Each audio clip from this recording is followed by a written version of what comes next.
भिजवलेले मूग आणि रव्याचा एक पौष्टिक नाश्ता बनवलेला आहे मी. रवा घेतला आहे थोडा, म्हणजे अर्धा वाटी. भिजवलेले मूग, दही, मिरची, आलं लसूण पेस्ट आणि कोथिंबीर हे सगळं जिरे टाकून मी मिक्सरला बारीक केले पाणी टाकून. आणि हे असं बारीक एकदम करून थोडंसं पाणी घालून थोडं पातळ बनवायचं. तूप गरम झाल्यानंतर त्यात थोडंसं ते बॅटर टाकलं.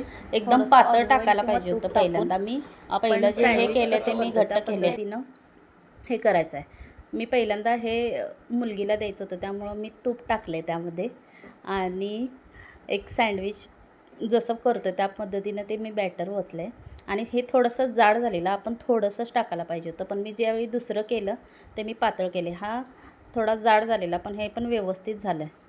हे असं व्यवस्थित पसरायचं आणि बंद करायचं आणि दोन्ही बाजूनी चांगलं शेकून घ्यायचं. म्हणजे एक 5 मिनटं तरी हे छान दोन्ही बाजूनही भाजून घ्यायचं आहे. चांगलं करकरीत भाजल्यानंतर ते काढलं आणि मी दुसरं पुन्हा परत केलेलं आहे. एकसारखं दोन्ही बाजूनं भाजून घेतलं तरच ते चांगलं भाजलं जाते, नाहीतर मग मध्ये कच्चं राहते.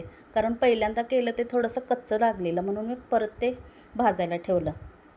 आणि चांगला पौष्टिक नाश्ता आहे हा. सकाळी उठल्यानंतर तुम्ही 1-2 जरी हे सँडविच खाल्ले तर मूग पण आपले मुगात पोषण तत्व जास्त असल्यामुळे वजन पण कमी होण्यास मदत होते. म्हणून मी आज हा नाश्ता बनवलेला होता.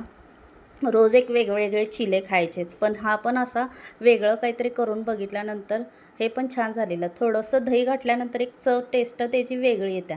तुम्ही पण हे करून बघा. जर तुम्हाला हा नाश्ता आवडला असेल किंवा ही रेसिपी जर आवडली असेल तर नक्की लाईक करा आणि व्हिडिओ शेअर करा आणि चॅनल सबस्क्राईब करा. धन्यवाद.